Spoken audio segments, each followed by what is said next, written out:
Comenzaremos ahora con el capítulo 3 o la unidad 3, Introducción a la probabilidad. Hasta aquí hemos estudiado y aplicado estadística descriptiva. Ahora la materia toma una perspectiva un poco diferente y es importante situarnos que tomaremos una perspectiva distinta e introduciremos conceptos nuevos. Estamos abriendo entonces una nueva puerta que constituye la base del resto del programa, como así también de la estadística inferencial. En el sentido de que señalábamos en el capítulo 1 que cuando extraemos una muestra y queremos extraer conclusiones acerca de la población, ello implica incertidumbre. Formularemos entonces en este capítulo una introducción a la teoría de probabilidad que constituye una base sistemática y que fundamenta la construcción de modelos matemáticos, como así también la aplicación de técnicas y procedimientos bajo situaciones de incertidumbre. Podemos iniciar diciendo que la noción de probabilidad está íntimamente ligada al concepto de incertidumbre, y este está asociado al de fenómenos aleatorios. Es más, podemos decir que la probabilidad es la medida de la incertidumbre en procesos aleatorios. Recién hemos dado algunos conceptos y hemos establecido algunas relaciones entre conceptos de manera muy rápida, pero es la primera vez que abordaremos probabilidad, por lo que es necesario separar cada uno de nuestros objetos de estudio a los fines de formular un modelo matemático apropiado que nos permita describir, modelar y predecir esos fenómenos aleatorios. Entonces, desarrollaremos en lo que sigue cada uno de estos conceptos.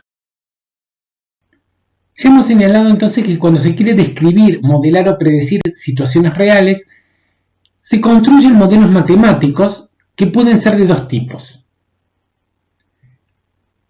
Determinísticos, que son aquellos que tienen un comportamiento exacto, cuyos resultados pueden predecirse con exactitud. Las condiciones bajo las que se realiza un experimento determinan el resultado del mismo. Por ejemplo, si dejamos caer un objeto, este caerá al piso por efecto de la gravedad. La variable a observar puede ser el tiempo o la distancia recorrida. Y para calcular el resultado, aplicaremos la fórmula de Newton y siempre tendremos la misma solución. Cuando el experimento lo hacemos bajo las mismas condiciones. En el caso que tengamos fenómenos aleatorios o experimentos de tipo aleatorio, que nosotros los vamos a simbolizar con la letra epsilon, para cuando nos estemos refiriendo a un experimento particular, las mismas condiciones no reproducen los mismos resultados, pero lo que sí es factible es establecer una ley del comportamiento de esos resultados, es decir, que las condiciones bajo las que se realiza un experimento determinan el comportamiento posible o probable de los mismos, que es lo que veremos después como distribución de probabilidad.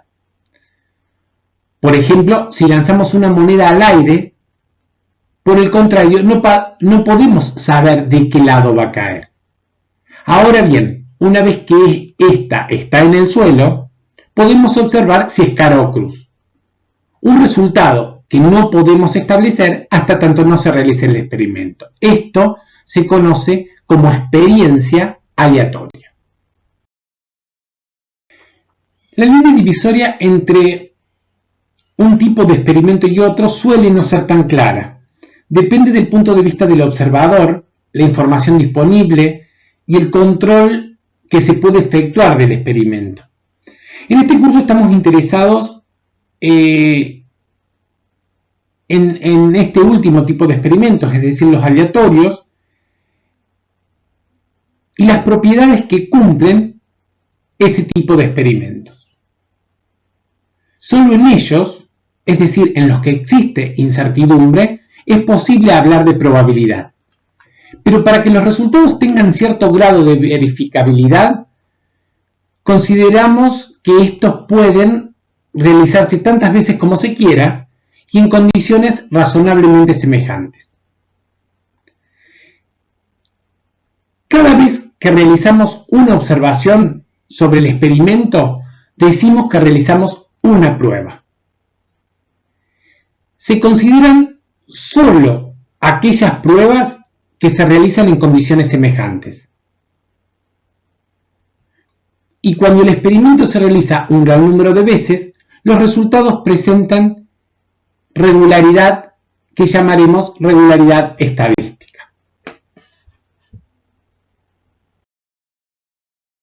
Veamos algunos ejemplos de experimentos aleatorios. Uno de ellos podría ser lanzar una moneda y observar el lado visible. Observen que en este caso hemos identificado o puesto el subíndice 1 para identificar a este experimento solamente. Otro experimento podría ser lanzar un tetraedro que posee escalas numeradas y se observa la cara que apoya sobre la base. Participar en un sorteo de un juego con 100 números. O observar el tiempo de espera hasta que aparezca el primer cliente. Estos son solo algunos ejemplos de experimentos aleatorios. Luego veremos algunos más. Veremos ahora qué entendemos por espacio muestral. El espacio muestral, en primer lugar, diremos que lo denotamos con la letra omega o se suele denotar con la letra S mayúscula. Y constituye el conjunto de todos los resultados más simples que se pueden identificar o imaginar a partir de un experimento aleatorio. Este constituye un conjunto exhaustivo y mutuamente excluyente de resultados posibles. Para especificarlos, supondremos que conocemos entonces o podemos imaginar todos los resultados que pueden presentarse. Debe notarse que se llama espacio muestral, pero es lo que hemos visto en teoría de conjuntos como el espacio universal. Llamaremos o denotaremos con omega minúscula sub i a cada resultado o punto muestral del espacio. Y simbolizaremos como numeral omega, que representará la cardinalidad de omega, el total de puntos posibles que tiene ese espacio muestral. Luego definiremos omega y obtendremos la cardinalidad de omega de cada uno de los experimentos presentados. Entonces retomaremos los experimentos aleatorios que vimos recién. Definiremos el espacio muestral para cada uno de esos experimentos aleatorios.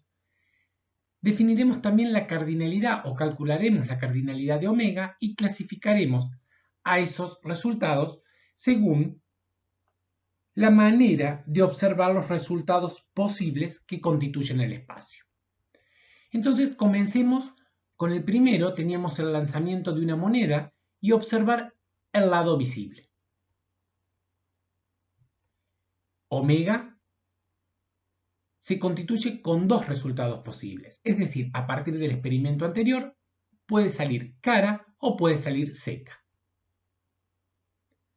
El número de resultados posibles, es decir, la cardinalidad de omega, es igual a 2. Y entonces dijimos que los podíamos clasificar conforme a la manera de observar esos resultados posibles que constituyen el espacio. En este caso tenemos un conjunto que es finito, tiene un número finito de elementos, y esos elementos se pueden numerar.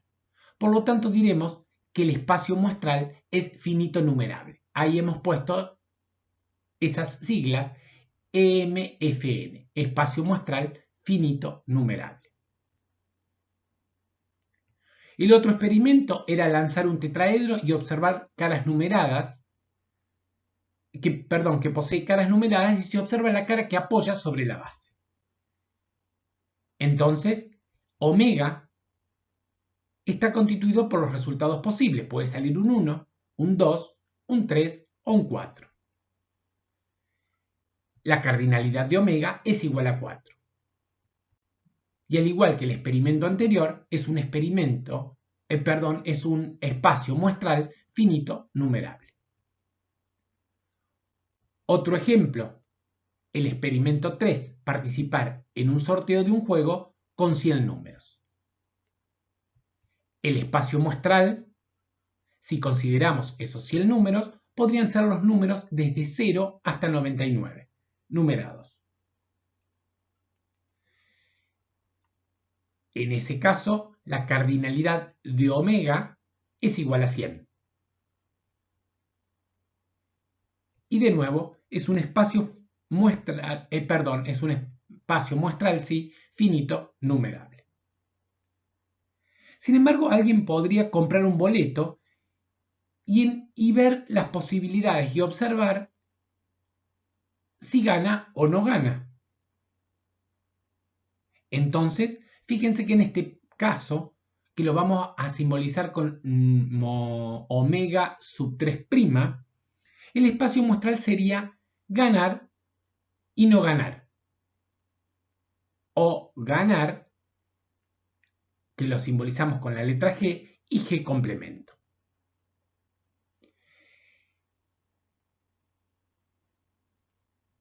Entonces, en ese caso, la cardinalidad de omega es igual a 2. Y el espacio muestral es un espacio muestral finito numerable. Por ello, tampoco, con esto lo que quiero representar es que no está del todo bien hablar de el espacio muestral para un experimento, sino de un espacio muestral para el experimento de acuerdo a lo que queremos observar. En ese caso, insisto, los dos espacios muestrales están bien definidos. Luego el experimento 4 es observar el tiempo de espera hasta que aparezca el primer cliente. Entonces, mediremos el tiempo hasta que un suceso ocurra.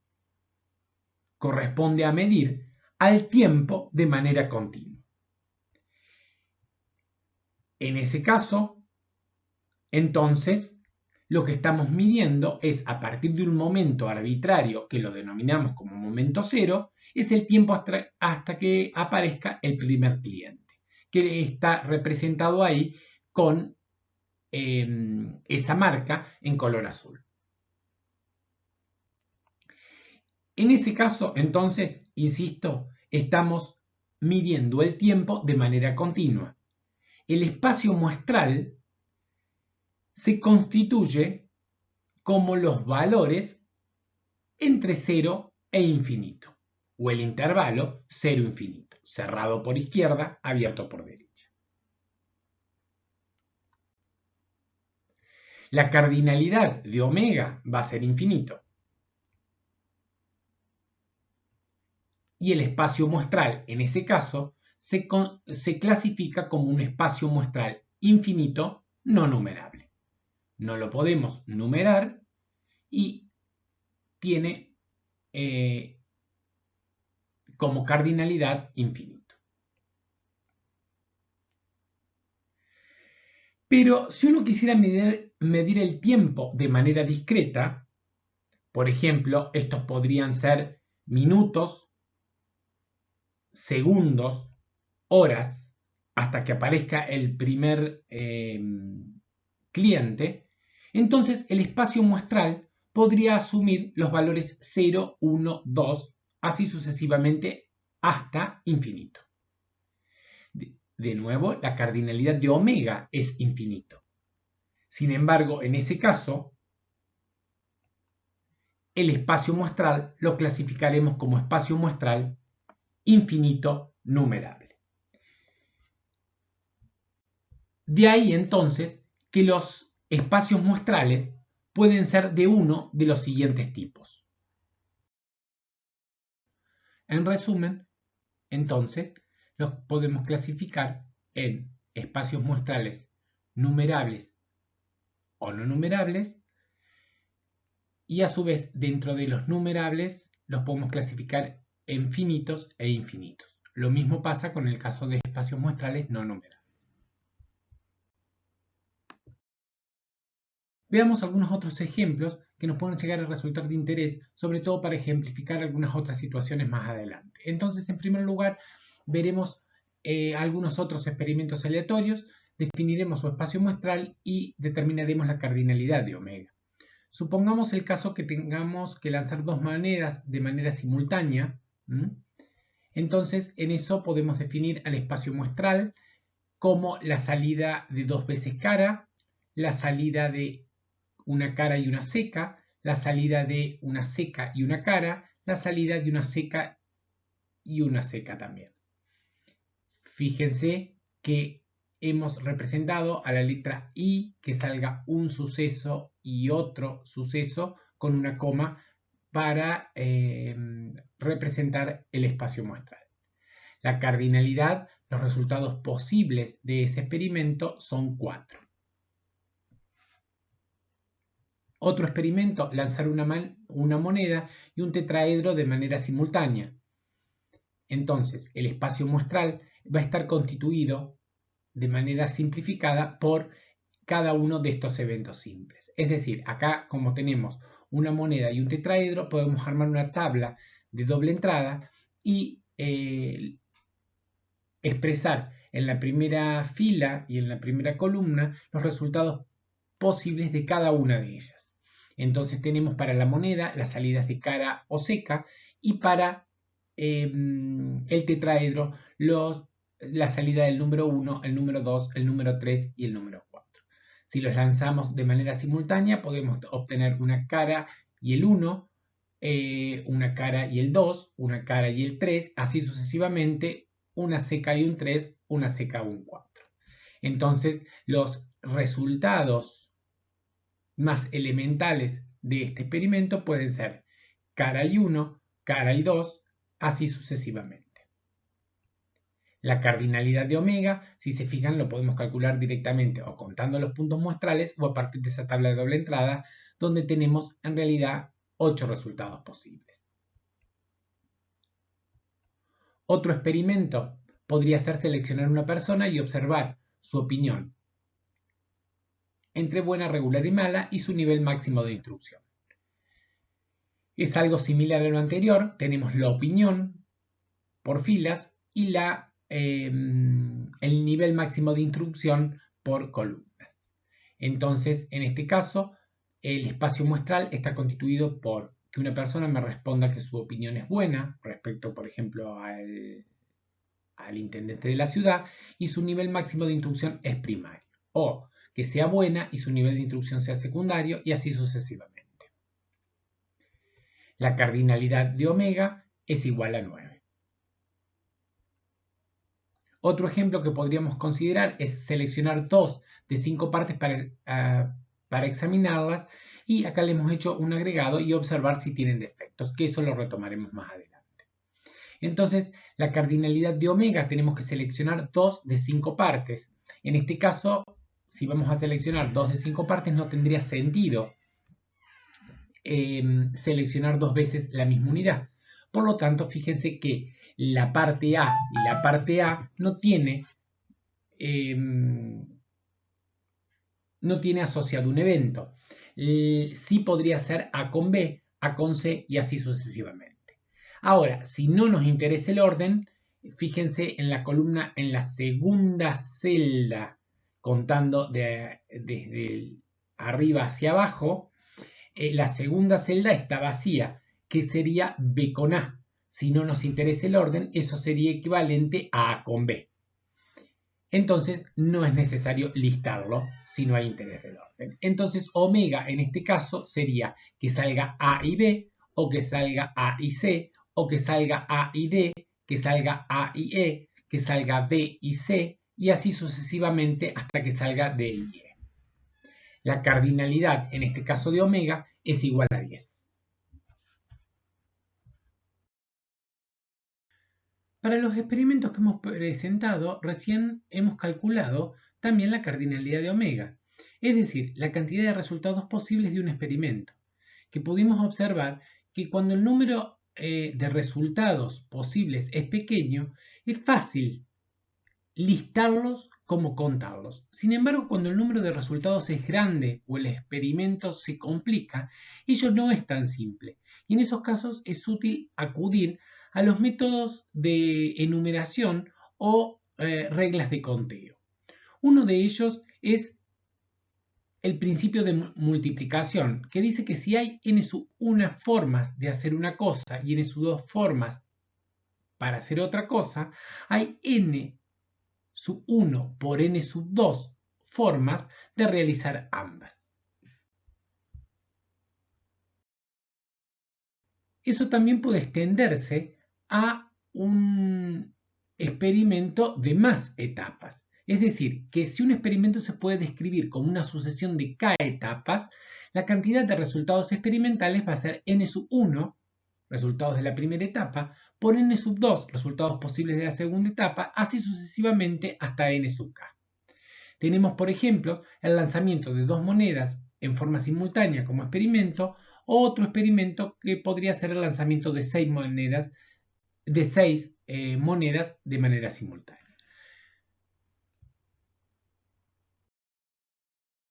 Veamos entonces el ejemplo para el principio de la multiplicación, como en el caso de lanzar 2 monedas simultáneamente.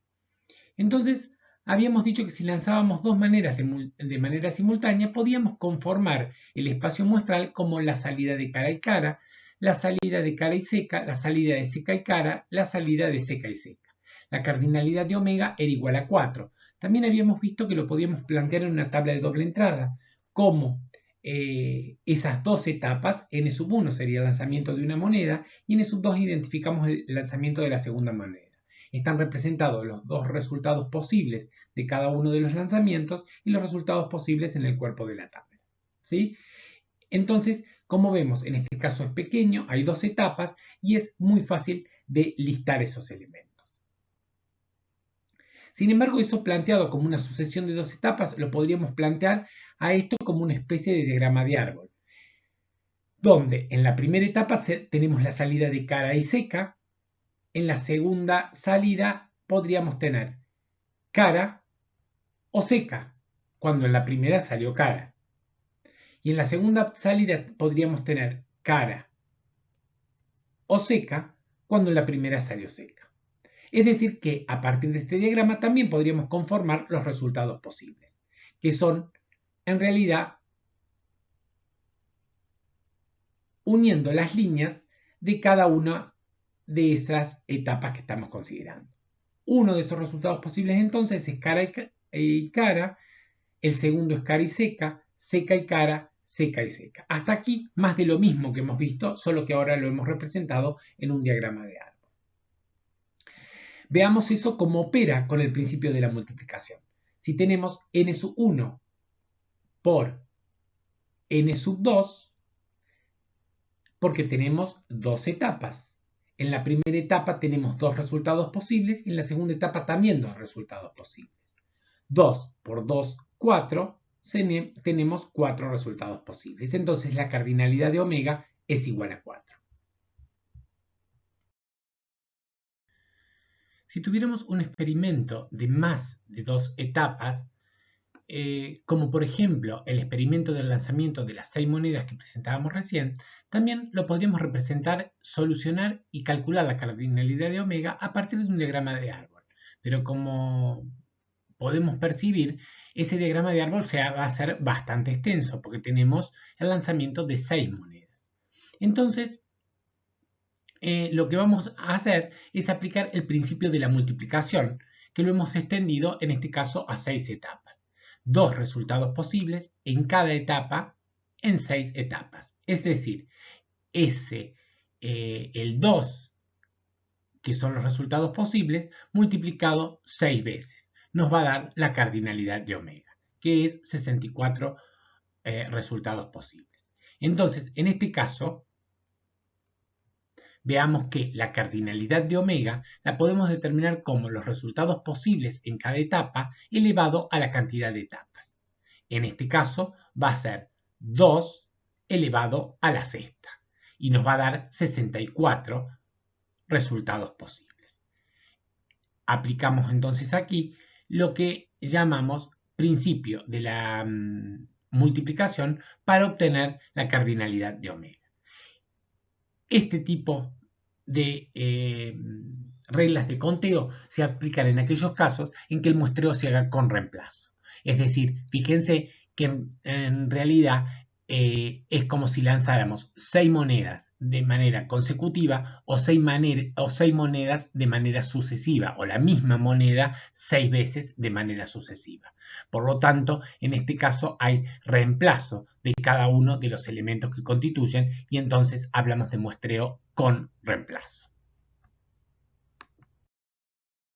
Otra regla de conteo que podemos considerar en el caso que cambien las condiciones en las que realizamos el experimento es la regla de conteo para combinaciones y permite contar la cantidad de resultados posibles cuando en un experimento se deben seleccionar n minúscula objetos entre un conjunto de n mayúscula de objetos, sin considerar el orden en que hemos seleccionado esos elementos.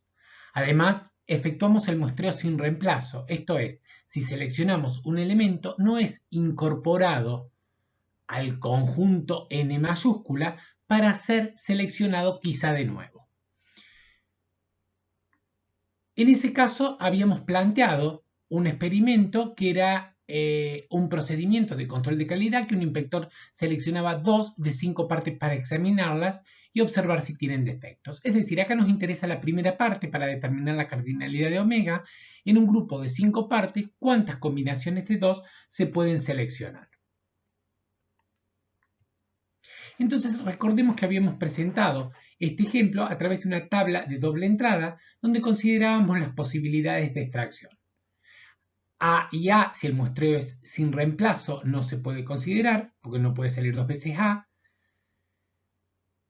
El segundo es A con B, el tercero es A con C y así sucesivamente. Ahora observemos la segunda fila, primera columna. En ese caso, B con A no lo vamos a considerar porque como no nos interesa el orden, ese evento es similar a AB. Así sucesivamente conformamos los eventos de este espacio muestral, o los elementos, perdón, de este espacio muestral.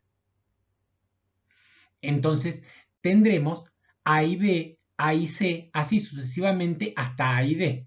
Lo podemos contar porque es un experimento sencillo y la cardinalidad de omega habíamos obtenido que era igual a 10. Pero alternativamente podríamos aplicar en realidad la fórmula para obtener la cantidad de combinaciones posibles de 5 en 2. Entonces, eso lo definiremos como la cantidad de n grande en n chico. Y se define como n factorial sobre n minúscula factorial por n mayúscula menos n minúscula factorial. Recordemos que n factorial era igual a n por n menos 1 por n menos 2, así sucesivamente hasta 2 por 1. Lo mismo sucede con n minúscula factorial. Y una propiedad del factorial era que 0 factorial era igual a 1. Entonces, en el procedimiento de control de calidad, para el ejemplo que veníamos trabajando, tenemos el combinatorio de 5 en 2, y esto es 5 factorial sobre 2 factorial por 3 factorial. Si resolvemos el combinatorio, entonces obtenemos que la cantidad de resultados posibles es igual a 10. De nuevo, entonces tenemos 10 resultados posibles de ese experimento. Entonces, usamos la fórmula del conteo para combinaciones en los casos en que el muestreo lo realicemos sin reemplazo y no nos interese el orden. Podríamos aplicar la regla de conteo para permutaciones. En este caso difiere de la anterior en que también tenemos que seleccionar n objetos de un total de n mayúscula de objetos, pero aquí lo que tenemos en cuenta es el orden. Entonces son las permutaciones de n en n y se calculan tal como lo presentamos allí. también usando factoriales. En este caso, también entonces el muestreo es sin reemplazo, pero estamos teniendo en cuenta el orden de selección de los elementos. En este caso, si lo hiciéramos con una tabla de doble entrada, lo único que quedaría vacío sería la diagonal principal de esa tabla. Aplicando las fórmulas de permutaciones, que es similar a la anterior, obtenemos 20 resultados posibles. Por último, los invito a realizar las actividades 1 y 2 del material de estudio. Ahí tienen una serie de experimentos de donde tienen que determinar cuál es el espacio muestral para cada uno de ellos, y yo le agrego la tarea de calcular la cardinalidad. Fíjense la cardinalidad para calcularla y obtenerla por una forma sencilla, ya sea por una tabla de doble entrada, ya sea por el diagrama de árbol o aplicando las fórmulas de las reglas de conteo, y poder controlar y calcular cada una de esas cardinalidades.